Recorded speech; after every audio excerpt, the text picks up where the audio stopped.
This is a fantastic place to live and work and to play, and we're going to put it on the map this week with one of the most unique events on the LPGA Tour. And I got a feeling when we get done, everybody's going to want to come back. To all of our players, we've got the best field in the LPGA this week for the Dow Great Lakes Bay Invitational. Welcome to Midland, and thank you for being here this week. Oh, this one's good. Yeah. This is good.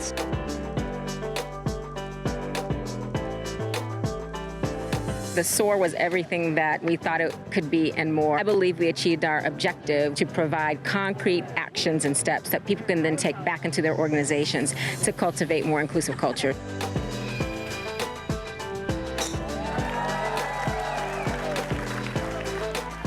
We have the STEM and Sports Center open here for school-age children to learn about how science, technology, engineering, and math can impact the sports that we love and play every day.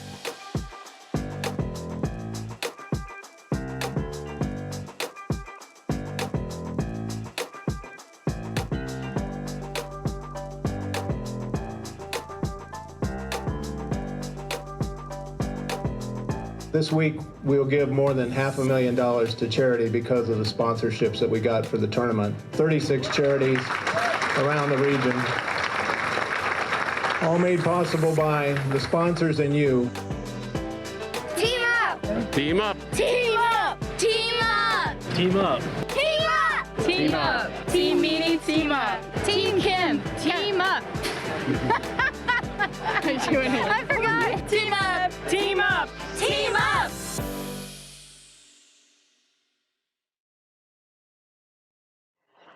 Well, good evening and welcome. I'm Karen Stupples, and wow, what a great way to start the evening off, reliving some fantastic memories from last year's our Great Lakes Bay Invitational. And I would like to thank you all for joining us here to celebrate the accomplishments of two amazing LPGA professionals, Jasmine Suwannapura and Cydney Clanton. They were your 2019 champions. We're also going to be joined by a very special guest this evening, the chairman and CEO of Dow, Jim Fitterling.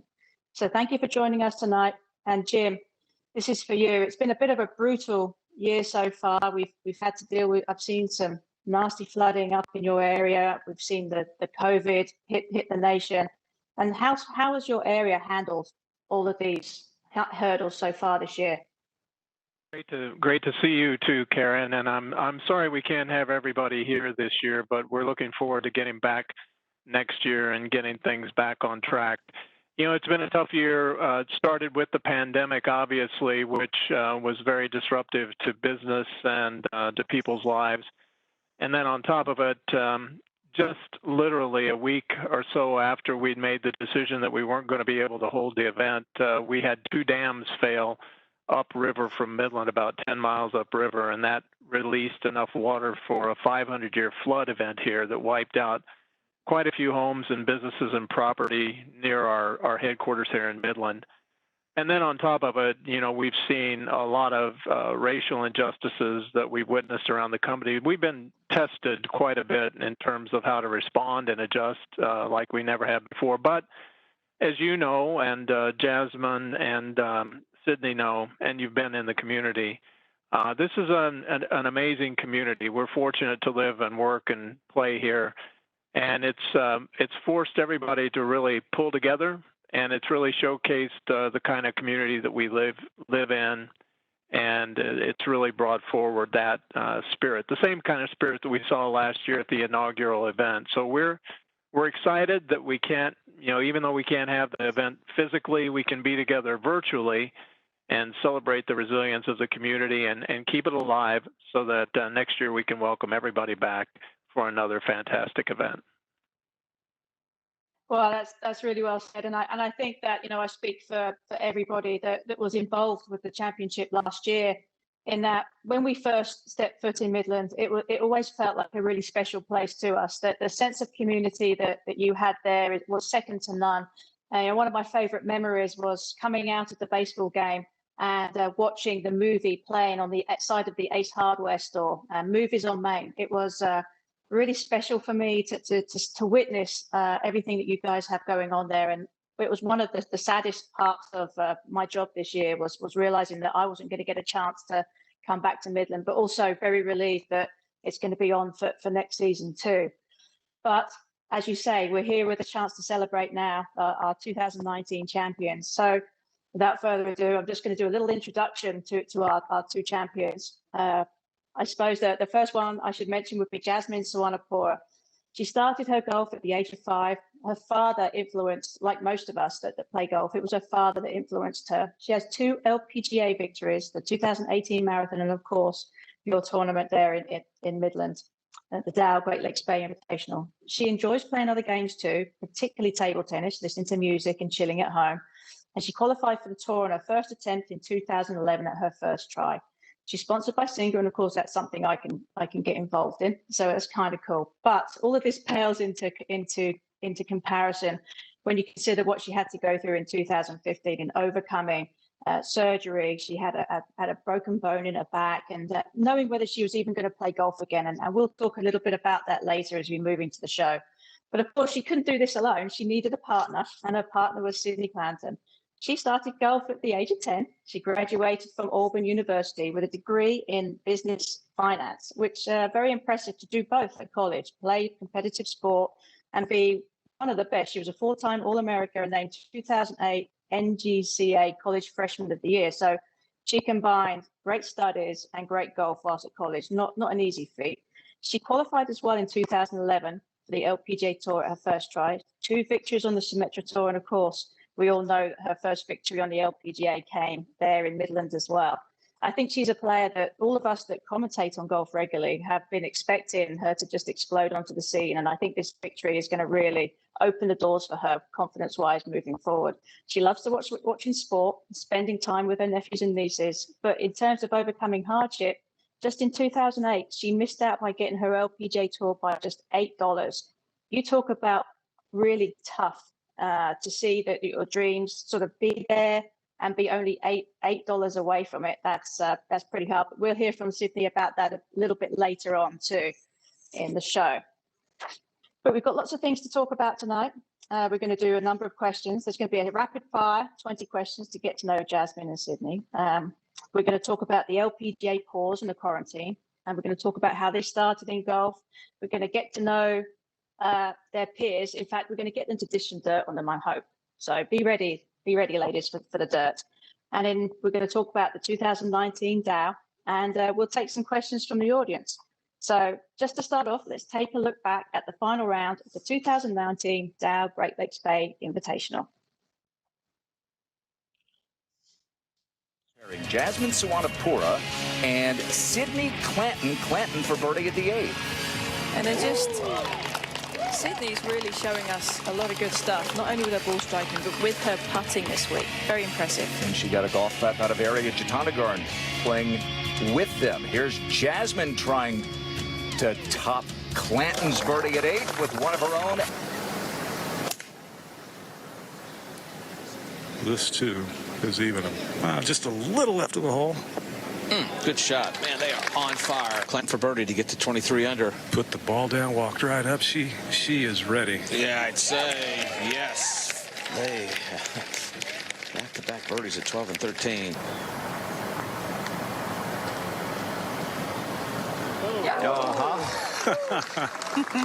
This is pretty special.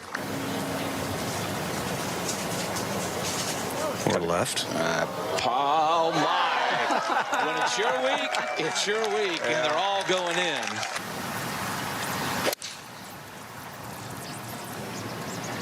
Pretty much right at it. Business as usual, Jerry. Look at this. Really? What a deuce. We may not need the ruling with Cydney. It's got that feeling right now, that zone, that she gets up over it and she expects the ball to go in the hole. She sees it going in the hole before she hits it. Yeah, when you get in that you don't often do, but when you do, and she is, why not? Why not? She's in another zone. She's passing through the time zones. They missed one. They can't make a thing. They missed 2. But they are all in.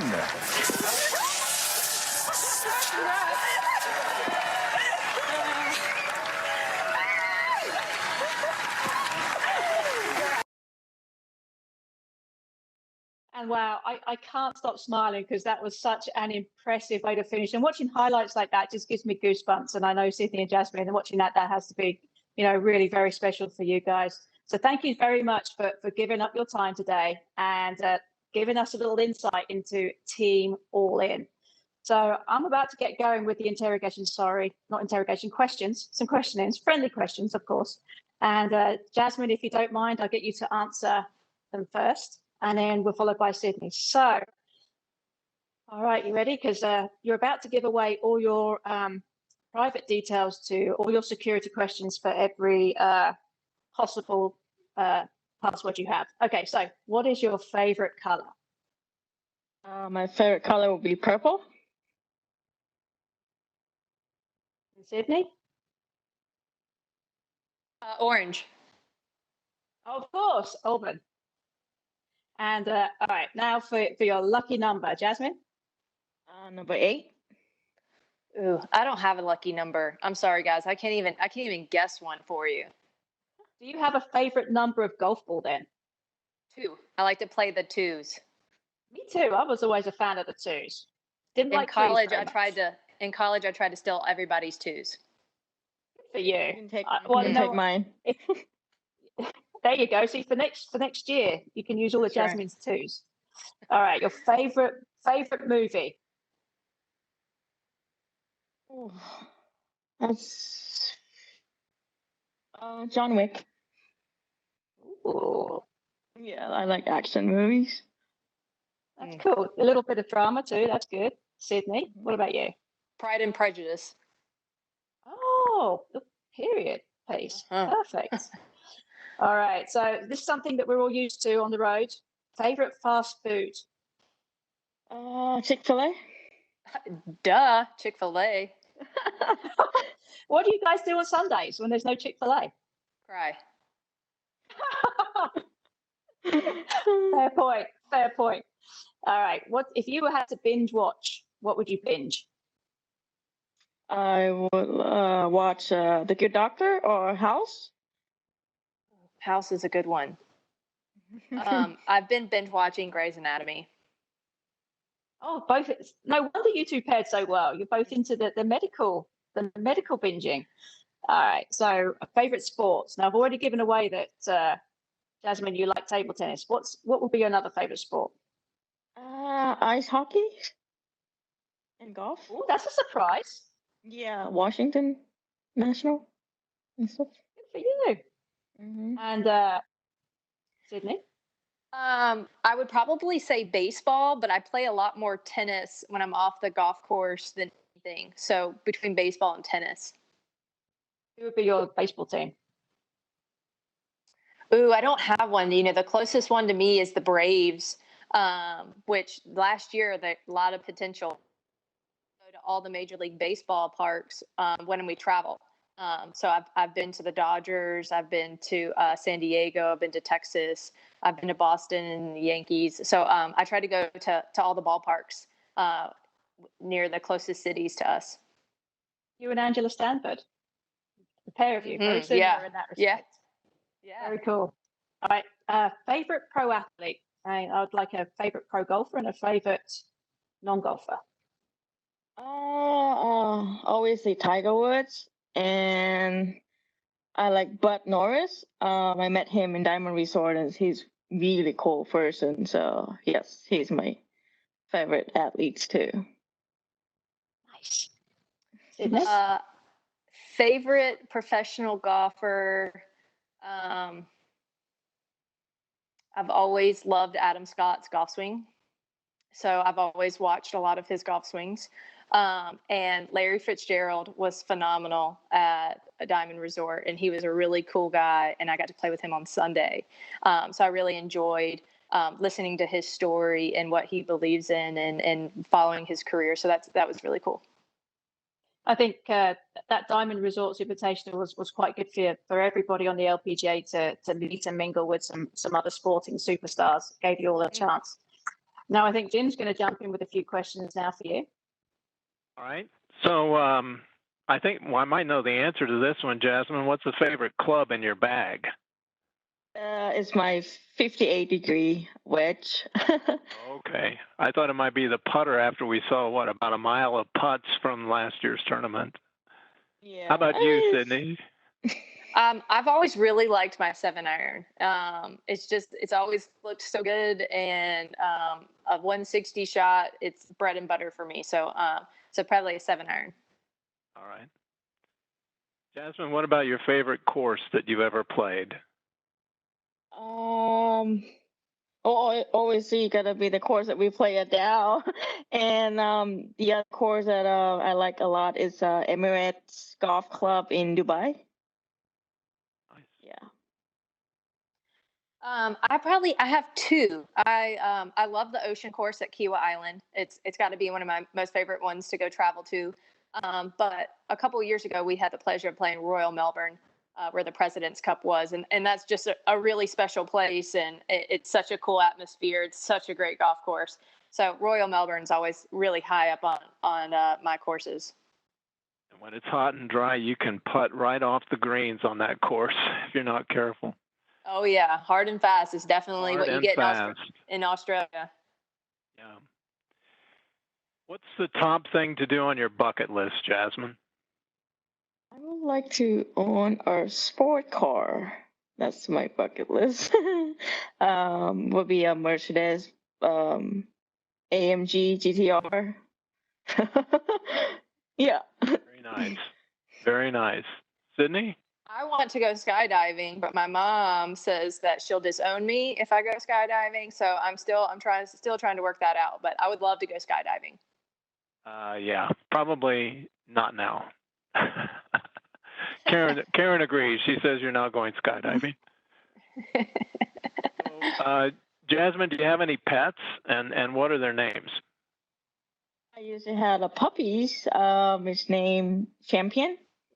But I don't have him anymore because I don't have time for him, and it's a long time ago. Good name, though. You know, it's funny. I don't personally have any pets, but my parents have a dog, Cooper. But my favorite dog that we had, and the reason why I always bring it up is because everyone loves her name, is we had a white West Terrier named Q-Tip. I love that name. That is a great name. Yeah, so everybody, I always tell people about Q-Tip because they're like, really? And I'm like, yeah, it was a great name. She looked just like a Q-Tip. That is perfect. Over to you, Karen. Well, I'm so jealous because I have a white fluffy dog called Zoe, and I wish that she was called Q-Tip because that would be so perfect for her. But, oh yeah. But I didn't get to choose her name. That was my son. He was all about the Zoe. So what can you do? Your kids kind of all the roles. Oh. That's right. And I'm with Jim. Please don't skydive, and your mum. As a mum, that would scare me to death. Yeah. Get another sports car. You and Jasmine go all in together on a sports car. That's right. That's right. All right. So superpowers now. If you had to choose one, would you be invisible or would you read minds? Read minds. I think that would be really dangerous, reading minds. I think I'd rather be invisible. I know, that's a tough one, isn't it? Just being inside everybody's head. I'm not sure you would want to know what are in people's heads. So I think it would be safer to be invisible. But one thing I do know is that I don't think that anybody could keep up with what's going on in Mike One's head half the time because his mind seems to work at 1,000 miles an hour. Sure does. All right, so most used emoji. The smile with the closed eyes. Mine would be a wink because I have very dry humor, so I have to make sure everybody knows that I'm joking when I send it. So it's definitely a wink, definitely. I want to see more champions. I want to see more cups being held, more medals and things from you guys. Okay. Yeah. All right. So if you had to sing karaoke, what would your song be? This is a hard question. Go ahead, Sid. I got it, and I'm going to rock y'all's mind. Sexual healing all the way. Can you there sing you for go. us? No, I'm not singing right now. He's the backing music. Oh, that's gonna be pass for me because most of the song that I know is in Thai, and American song is like more like very hard to sing those songs. Do you like singing karaoke? Would you do it in Thailand if you were there? Yeah, I would. Yes. You seem like you would be fun doing that. All right, Jim, back to you now. Jim's now in charge. I can tell you, I spent 11 years in Asia, 3 of them in Thailand. We sang a lot of karaoke.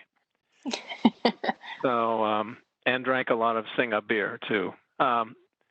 So, Jasmine, your dream golf foursome, and it can be golfers and non-golfers too. Well, first gonna be Tiger Woods, Rory Ochoa,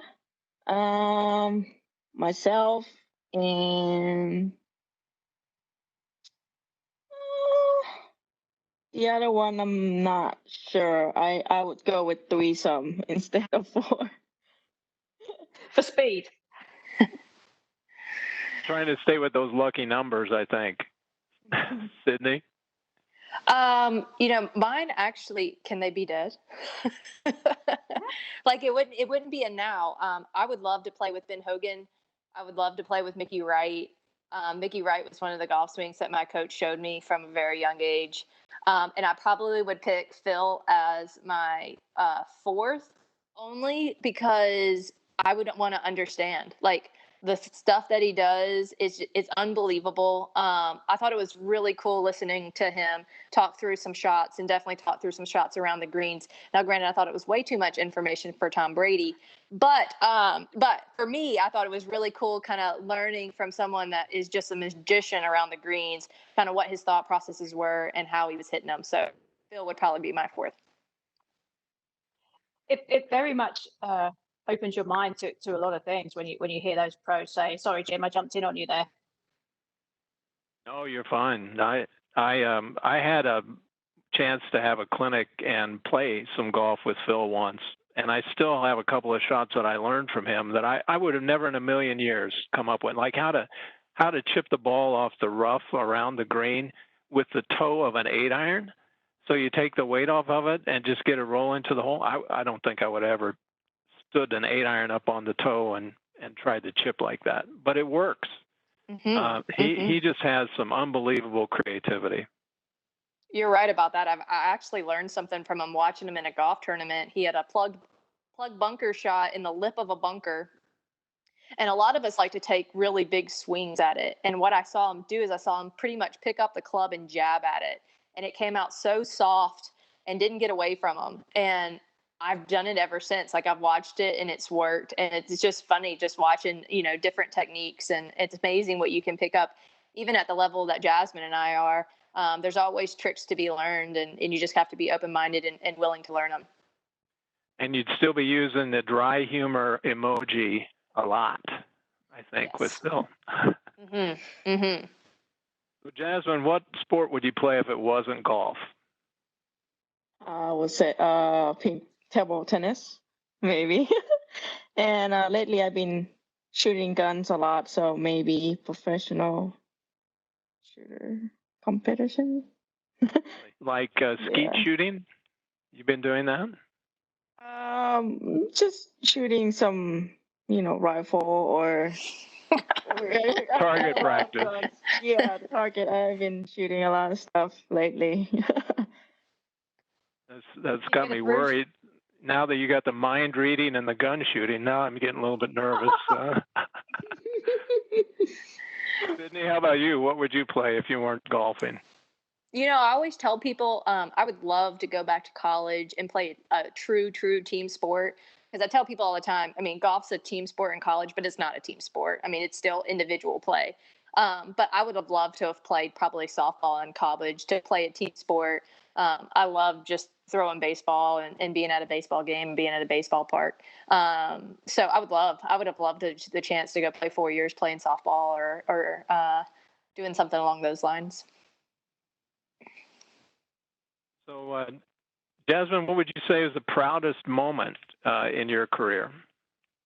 I would say that day that I win the Marathon Classic in 2018, just because it went through a lot of emotion, and it's been a tough road for me because I broke my back on 16, and in my mind, I wasn't thinking or don't even hope that I'm gonna win a tournament. I'm just, happy enough to be able to play golf and come back here on a tour. And next thing you know, I win a tournament. Is just feel so proud of myself that finally I, make a dream come true, something like that. How about you, Cydney? That's a really tough question for me because in 2019 there were so many unbelievable moments, and one of them was the fact that I had lost out on my card the year before in 18 with $8, and really that whole off season debating, is this where I'm supposed to be? Should I be doing this? And I didn't start my 2019 season until April. I did 2 Monday qualifiers in the Phoenix event, in the Carlsbad event, and didn't qualify for either of the 2 LPGA events. And so my first event was the Symetra event in Arkansas. And it's probably one of the best golf courses the Symetra plays. It's just a phenomenal golf course, and it requires a lot of precise shots and a lot of precise wedges. And I played some of my best golf that week. I mean, it was really unbelievable. And to start the 2019 season off with a win and doing it on my own. I carried my own bag. I had a 3-hole playoff with Julieta Granada, who's a phenomenal player, an LPGA winner. And so it was just one of those things that just really just solidified that this is where I'm supposed to be and this is what I'm supposed to be doing. To never even imagine to then a couple weeks later to come to your event and to win it with Jasmine was just unbelievable. But that first event was really big for me and was a really big momentum mover for me. You both have very inspirational stories, and as we noted from the event here, where we had a lot of young people interact with you, I mean they're so inspired by LPGA golfers. Who inspires you, Jasmine? I would say my dad, because he really loved golf, and every weekend when I'm 2 years old, it's like wake up at 3 in the morning, we drive out the city, play, outside the city. Every weekend, like I feel like I love golf since then, and my dad been teaching me, and yeah, I mean he's totally supporting me to play golf, and I feel like, oh, I can do this. So he's a big part of me and to play golf until today. Yeah. That's great. Cydney, how about you? David Ross has been my swing instructor for 20 years. I started with him when I was 10 years old, and he's still working with me, and we're still working together, and it's just been an unbelievable journey for the both of us. I mean, he pretty much developed who I am today, and so it's not only on the golf course but off the golf course. His passion for this game, his passion for the golf swing, his ability to learn and to transform and help me to be the best player I can be. He really just took me under his wing. And so I really owe a ton of gratitude to him for what he's been able to develop in me. And it's been phenomenal.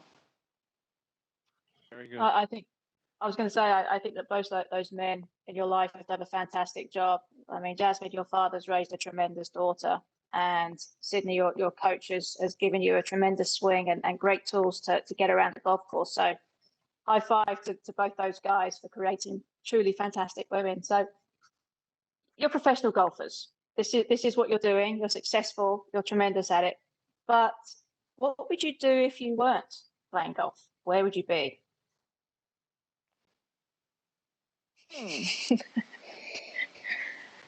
What would I be? Oh, good question. Because like since I'm 11, I just full commitment to golf. So I could not imagine life without golf in general.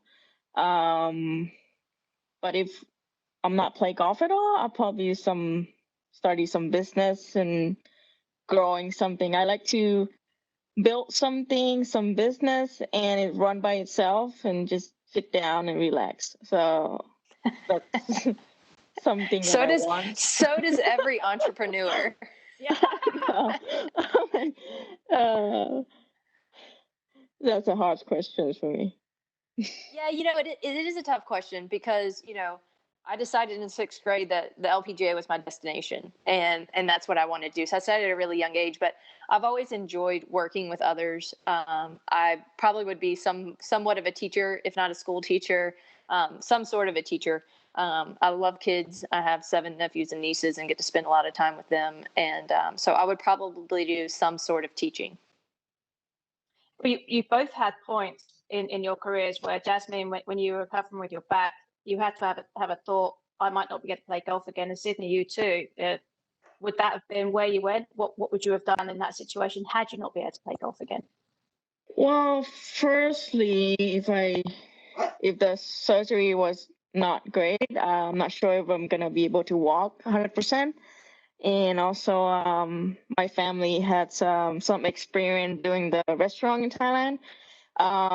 We do quite a very successful restaurant, and we have to close down just because I started to play a lot of golf and travel a lot, so they don't really have time. So if I really can't play golf, probably open the restaurant in Thailand somewhere, start some business and do something else, or maybe I can come back and teaching if I can, So there's a lot of things I can do. That's cool. And Cydney, I'm sure that you were pretty close to thinking, what am I going to do too? I would probably get into some sort of college coaching. I've had a passion for the last couple of years of trying to figure out how to help develop young girls play and what is the missing link, where are we missing out? What can we be doing? And so I think that's probably going to be the next passion is figuring out how to help the next generation to be able to develop sooner and better than what we were able to. So kind of growing the game. I like that. I'm sure Mike Wine will be very proud of that sentiment too. He definitely would. Yeah. So let's pretend a minute that the tournament was the Masters, and you could create a Champions dinner of your own. What would be on the dinner? It would be unlimited sushi. Give me all the nigiri sushi, salmon, squid, tuna. Give me all that. No Thai food. I can do Thai later. It's just, yeah. How about you, Cydney? I'm a really simple girl, and I'm from the South. It's a meat and potato. It's some sort of fillet with some sort of potato, but there's got to be chocolate cake. There's got to be chocolate cake in the dinner. Well, how about, Jim, that we make this a tradition at the Dow Great Lakes Bay Invitational next year? We start a champions selection of food for the locker room for the players. Why not? I'll have Chris get right to work on that. Oh, I think that's winning right there. Okay, so now we've warmed up a little bit with some of those questions. I'm going to challenge you just a bit more, and I think these are quite. Certainly this first question is a bit of a toughie because honestly, I don't know how you'd answer it. But you're going to answer it for each other. So, Jasmine, what, if anything, is Cydney afraid of on the golf course? Is anything that Sid afraid of? Mm-hmm. See, it's a toughie. She afraid to hit it and miss it right. Oh no, miss it left. Left. Mm-hmm. She afraid to hit it left. If something going on and she missed the shot, she do not want to miss it on the left side. That would be correct. See, your partners, and Cydney, same question for you. What is Jasmine afraid of on the golf course, if anything? It's funny. It's like the opposites. I would say that Jasmine would be afraid that the ball would go right. If she doesn't hit that little baby draw all the time, she's looking at us like, where's the draw? And I'd be like, I don't know where the draw was. So I think that it would be the opposite for us both. She likes to hit the baby draw, and I like to hit the baby fade. So again, just another great reason why you two teamed up quite nicely there last year. Okay, so food. I think food is just about something on most players' minds most of the time when they're getting to the course and at the course. Jasmine, what's Sydney's favourite snack on the golf course? Oof. This is hard because I did not see when she had a snack. That's the thing, that I did not see that.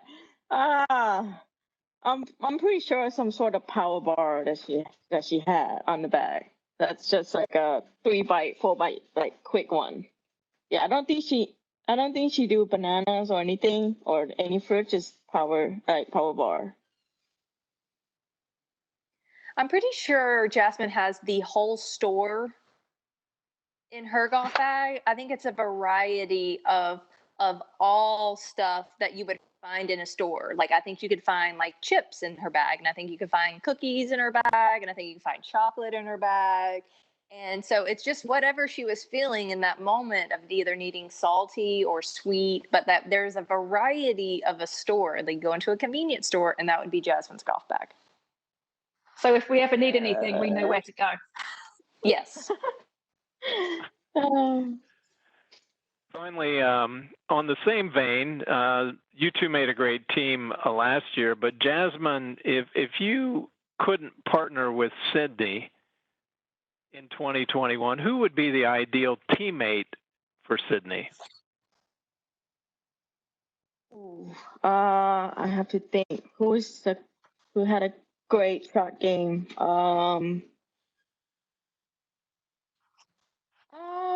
As far as I see, I think Amy Yang, she hit it pretty straight, little baby draw on a driver, and her short game, her putter was good too. So, yeah, I would say Amy Yang. And what do you think, Cydney? Who would be a good partner if you couldn't partner with Jasmine? Who would be a good partner for her? I think I would pick Aria because Aria is long and aggressive. And I think the more that Aria and I can play our games, which is what Jasmine told me to do, she's like, play your game and I'll figure out the rest, is the more that we can play our games and not have to try to be a player that we aren't, because that was one thing that Jasmine was awesome about. So I think I would pick Aria for Jasmine. And there'd be a lot of laughing. And when we played the music on the 18th green, there'd definitely be dancing coming down there. Always dancing. Gotta have the dancing. That was one of my favourite bits too, having the music play and watching everybody's reaction as they were walking across the bridge. Pretty cool. So now that we've had a chance to know you a little bit better, it's obviously been a bit of a tough year for you both. You've obviously, on tremendous momentum from last year. You've come into this year, and all of a sudden it's paused, and we've gone into the COVID lockdown, stand down, not really knowing when the season's going to get going again, and how that's going to play out. So that was really tough. And I think, Jim, you've got a question? Yeah, well, in Michigan, we've been allowed to get out on the golf course, I would say, so sometime in April, but certainly for most of May, we've been out. Have you had the same opportunity to play during the lockdown, and how much golf have you played and where? Well, as soon as I know that the COVID is starting and we cannot play anymore, so after we fly back from Australia, I went home. As soon as I get there, I order a net and a mat to set it up, a driving range in my garage, because I feel like it's gonna be a while. And as far for the golf course, I believe starting April they open for people to play golf, but I do not want to take a chance of trying to practice and something happen, and so I mostly practice in my garage for a while. I got really lucky here in North Carolina. They deemed golf essential. even at the beginning of stage one. And so you were allowed to go out on the golf course. For many weeks, though, the practice facilities were not open. So all that you could do was play. So I tell people all the time, I'm so over recreational golf. I've played so much just recreational golf. I'm so tired of playing for $15. Like if I have to play another match for $15, I'm going to lose my mind. But but I've been so lucky in North Carolina and with the golf courses, they've been doing a really great job of keeping a social distance and wiping down stuff. And so we've gotten really lucky where I am, and I have been able to practice and play. But as any professional golfer or any professional athlete knows, it's just so different being at home, and it's not the same when you don't know when the green light's going to happen. It's just really hard to prepare until you know, like, okay, this is our start date, and then this is how you want to prepare. I have to get you out with Phil because it'll be more than $15 if you're playing some matches with him. That's right. It would be. I mean, that's exactly that. What I've heard from a number of players. I've had a chance to talk to a lot of players during this time too, and they've all basically said the same thing: how difficult it's been, not knowing when you've got to prepare for. Because everybody kind of prepares. They give themselves, say, 3 weeks, and then it's go time. And no matter how much time you've had off, you can normally get through everything in about sort of 3 weeks, maybe 4 weeks, depending on how rusty you feel. But during this period of lockdown, have you worked on anything in your game, taken advantage of this time to make any adjustments or any swing changes, and then maybe walk us through what a typical day would have been for you guys? Well, during the lockdown, get to do a lot of stuff other than golf, to be honest. I try to take my minds off from golf more just because we've been playing golf for a long time, for many weeks, and I want to rest my mental game a little bit because when I play golf, I feel like I'm getting too stressed or too serious about it, and trying to put my mind like it's just a sport, that it's not your life. You should not, feel bad if you do bad or hit a bad shot, something like that. But I mean, every day will be like breakfast, eating, some Call of Duties, and then in the evening it's like hitting balls in the garage and maybe Call of Duty at night too, streaming or. So I've been doing that for a while, and then once the golf course opened, and I play like every other day in the course. So trying to like play at least 9 holes every time I go there, driving range and short game. So try to knock off all the rust, from my game and stuff. But that's what I do, yeah. Once the shock of the fact that we probably wouldn't be starting for a while kind of wore off, I kind of started looking into what can I do during this time to help me. And a friend of mine and a friend of my coaches wrote a book, and he asked me to read it for him. It was a mental scorecard book. It's called Gyra Golf by D. Justice. And he's like, Sid, I need your help. Can you read it? And I said, yeah. And so I read it for him and gave him some advice on it. And as I was reading the book, I learned a couple of cool little facts and wanted to get some more information. And Izzy is a neuroscientist. And I ended up meeting with him a couple of times and just really learning about how the brain works.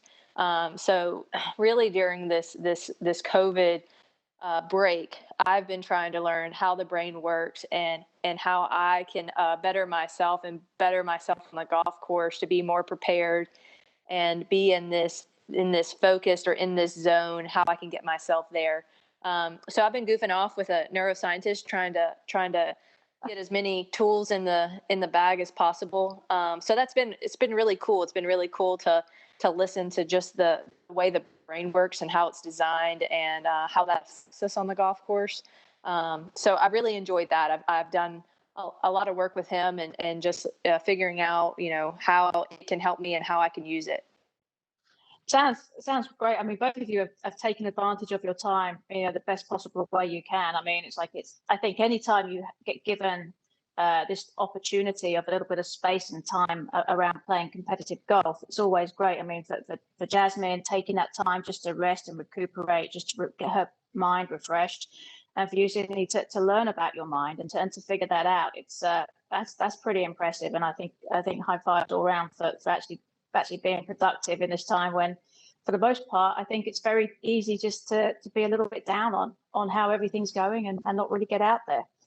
But talking about getting going, obviously you had to pick up a golf club for the first time somewhere. Obviously, Jasmine, that was for you with your dad, and Cydney, I'm assuming your family played too.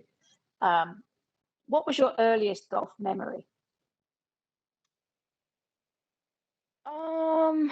That's gonna be when I'm 6 years old. That memory is my dad actually tricked me to play in a tournament that his friend, organize a tournament. So what happened is he told me like, oh, just play around the golf in a tournament day. And we finished a round and he come up and say, I won. You gotta get a trophy. I'm like, okay. So I really think that I win the tournament, but no, I actually play only 3 holes. Only 3 holes. And that's my memory of golf, that I got a trophy back home when I was 6 years old. That's a great memory, though. That's cool. So my memory isn't quite as great as Jasmine's memory, and I have no idea how old I was, but I do know that I was using my first set of irons that my dad had given me. And they weren't a very great set. My dad pretty much said he wanted me to show that this is what I wanted to do, and that I was dedicated to doing this before he bought me a really expensive set of irons. And you play all year round in North Carolina, but it can get really, really cold. And we always used to leave our clubs in the car or in the garage where it was cold. And I remember going out to a tournament. My older brother and I were in a tournament, and I went to the driving range. My dad was very big on, we can't throw things and we can't break anything. And if we do either of them, then he'll take us from the golf course and we're not allowed to play. And so I was really young playing, and I was warming up, and I took my 8-iron out, and I think I hit 3 balls before the hosel snapped off my 8-iron. It literally snapped at the hosel. And I turned around in shock to my dad and was like, it wasn't me. I didn't do anything. I was so scared. And the hosel went flying down the driving range, and everybody stopped and looked. But that's probably because I was just scarred, because I was like, oh my gosh, I'm gonna get in trouble. But also too, it has mind blown me because it broke in the club head. The shaft didn't break, but it literally broke in the club head at the hosel. It was really, really funny when you look back at it. All right. Do you remember when that was your first experience with golf? Do you remember your first ever LPGA tournament? 2006. That's the first time I qualified as an amateur when I'm 13 years old, playing in Honda LPGA Thailand in 2006. And yep, that's the first LPGA tournament that I played. I qualified for the Kraft Nabisco, which is now the ANA, which is the first major of the year. My junior year in college, I played both junior and senior year. So I played as an amateur in the first major twice. Nice. So we've covered you guys. So we're going to get you to spill a few beans on some of the other players. All right. So Jasmine, who's the funniest player on tour? Tiffany Joe. I would concur. Tiff Joe. The friendliest player? Oh, I feel like everybody on a tour is friendly. Everyone say hi and everything. Me personally, every time I see Amy Yang, she's like, "Hi, Jasmine!" Always so friendly and so cute. So I would say Amy Yang for me. Catherine Kirk. Yeah, that's a good one too. Yep. The most hardworking. This is tough because you all work hard. I feel like Celine Boutier. Oh, that's a good one. That was a good one. I say Lindy Worked Duncan. so hard. My vote would be Lindy Duncan. Oh, yeah. Mhm. The Lindy lines. The lines on the Oh, yeah. green. Important. Mhm. Who is the most intimidating? Intimidating. I don't know, myself. I've got like Darth Vader theme music playing in my head now when you said that. Myself, maybe. The most intimidating. Suzanne Patterson. That's Does that a count? fair call. Yeah, that totally counts. Okay, good. Who would most likely miss a tea time? Jasmine. What? Why me? Miss the tea time. Who would miss a tea time? For the record, I have. I was on the putting green and completely whiffed it. In cornering That one is year. the only nightmare I have ever had. Like I don't have Trust me, golf it felt dreams. like one. I don't have golf dreams, but they are tea time, not getting to your tea time on time. That would be my only nightmare. I mean, that's probably a good answer, Sid. I actually missed my tea time once, and I got two-stroke in Evian. Ooh. Yeah. I didn't get to the first tee in time. I got DQ'd. I ran with my driver and I plonked my ball in the tee and the rules official was there and said, nope, sorry, you're 15 seconds late. I'm like, no! And so that was that. Done. It was bad. But so that was that. And okay, it's a good question. Best player now, past 5 years and historically on women's golf. Say that again, please. Who's the best player now? And then in the sort of the past 5 years and historically. Ooh. Sid, you want to go first? Well, the best player now, I mean, it's hard to rule out the number one player, but to be honest with you, I always look at stats at the end of the year and the beginning of the year, and I looked at Nelly Corda's stats from last year, and they were pretty phenomenal. I mean, it's pretty unbelievable the number of top tens she had gotten. Some of her stats were unbelievable. The last 5 years, Allie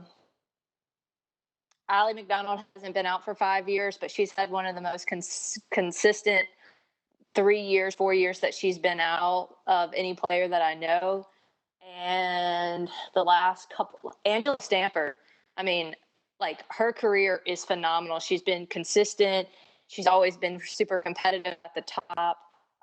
So over their career, those I think would be my three right now off the top of my head. That's a tough question to answer off the top of your brain though. So yep. I think the past 5 years probably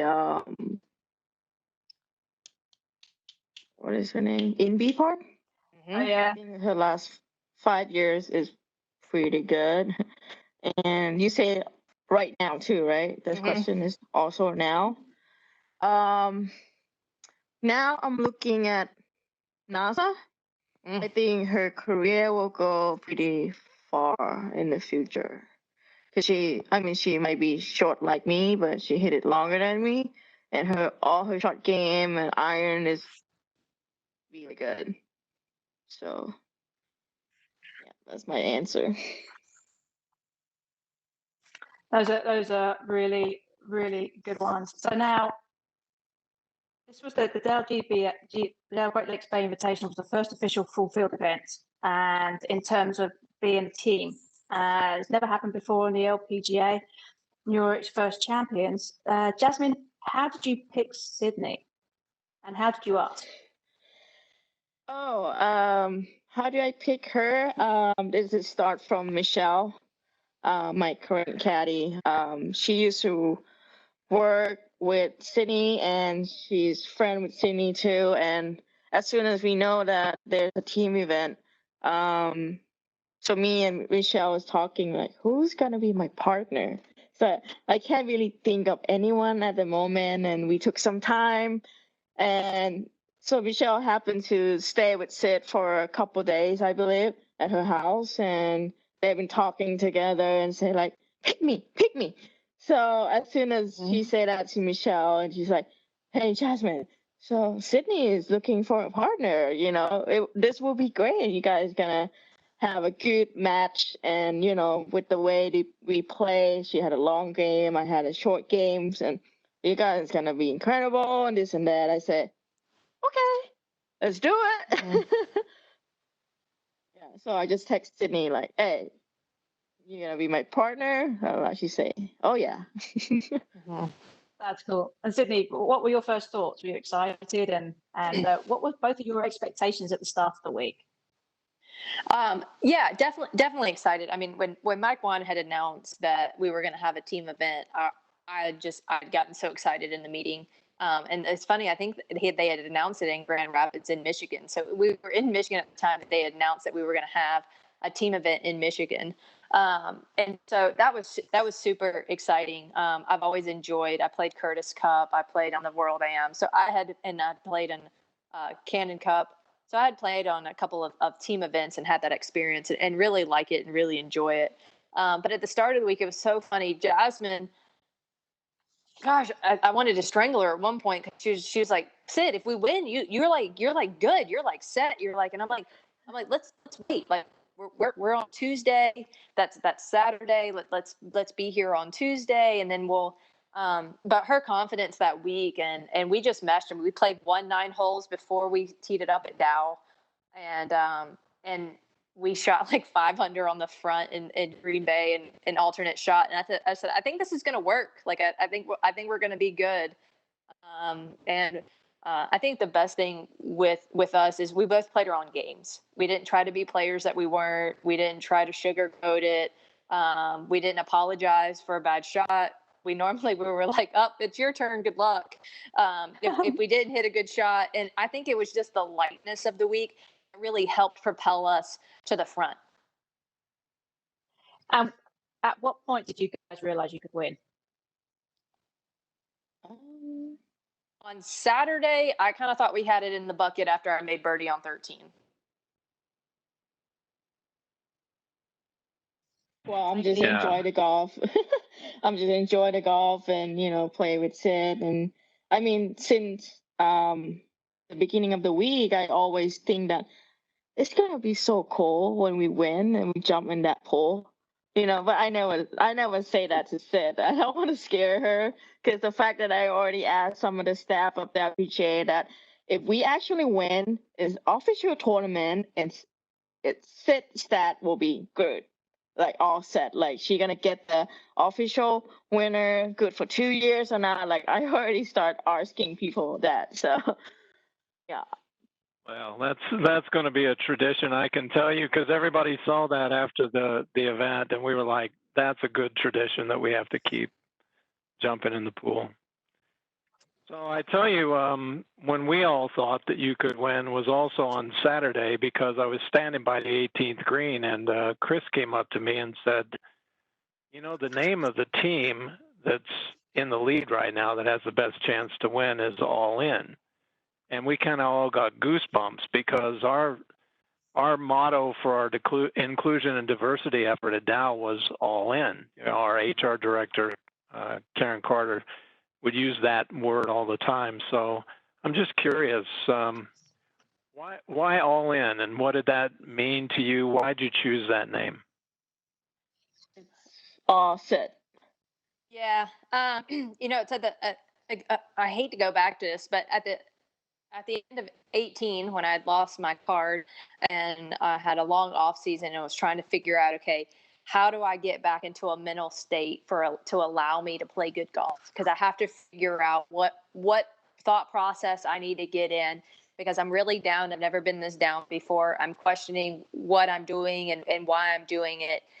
And so at the beginning of the year, I was going to be balancing between Symetra Tour and LPGA. And one of the things that I was talking about with my sports psychologist, Brett McCabe, is I was like, I don't want to affect, if I'm playing in a Symetra event, that I'm not playing in an LPGA event or vice versa. Like if I'm missing a Symetra event, I don't want to be guilty playing in the LPGA event. And one thing that I told him, I said, I want to be all in wherever I am, whatever week I'm in. And that just kind of became a thing. And it was a term that we phrased at Auburn. And one of the Auburn things is we have family all in is one of the things. I have many hats that say family all in. So all in has been a part of my vocabulary for a long time. But really at the beginning of 2019, it was really big of I wanted to be wherever I was, I wanted to be all in that week. I didn't want to be concerned about not playing in an LPGA event. I didn't want to be concerned about not playing in a Symetra event. And so it came down to time of, okay, we need to come up with a team name. We need a song. And Jasmine was like, I don't care. And I was like, okay, we're going to call it Team All In and we'll pick a song. And so, she kind of let me have free reign on that. And it's funny, everybody's loved it. I mean, everybody loves the hats. They try to get the hats. And so it's been really cool. And that's how we got all in. It was it worked for you, and it was just a fantastic memory for us. And you were great. You are great champions, and we're looking forward to having you back next year. I think Karen's got maybe some questions from the audience. I sure do. And it's obviously very inspiring to hear your guys' story across the board. But this is a question from volunteer Matt Helms. And he says, after a practice round or a tournament round, what's your go-to for giving your mind a break? It's funny for me. I met the amateur who played with me on Wednesday in the pro-am. I'm not sure. I don't remember their name, but after the round on each day since Wednesday, I go to the clubhouse, hang out, and have a drink with them every day since Wednesday until Sunday. So that's my spot with my amateur. For me, I like to be active. So I'm either doing something in the gym, or there's a couple of us that like to play pickleball when we're out on the road or playing tennis. So mine's definitely more of an active thing. I like to run. So I definitely like to do something active to kind of settle down. Cool. This is going to be a tough one too. Good one. Good question from Danielle Basilco. And she asked, what changes need to be made to the game to get more girls started and to keep women interested in playing? And I think, Cydney, this is right up your street, this question. It is a great question. How do we get more girls interested? I think more females need to encourage other females. I've been home and I've had the opportunity to play with quite a few juniors and quite a few college players and just trying to give them like a foot into my world, into what I do and what it takes. And the biggest thing is I think we need to start asking these girls is, what do they want?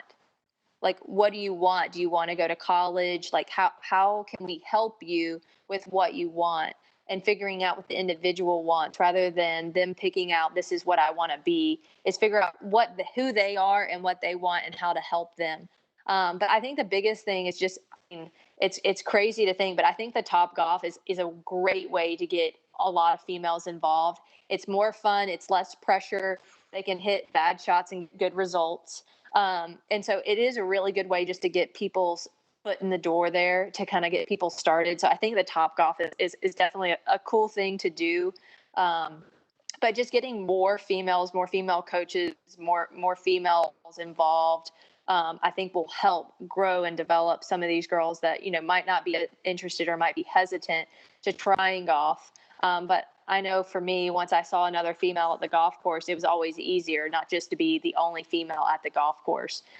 So that was a pretty cool thing for me as I was growing up. That's pretty awesome. And I'm just going to go skip Jasmine. How about this one for you? This is from volunteer Tara Warren. What have you had to sacrifice to be where you are today? I would say a lot of time with friends.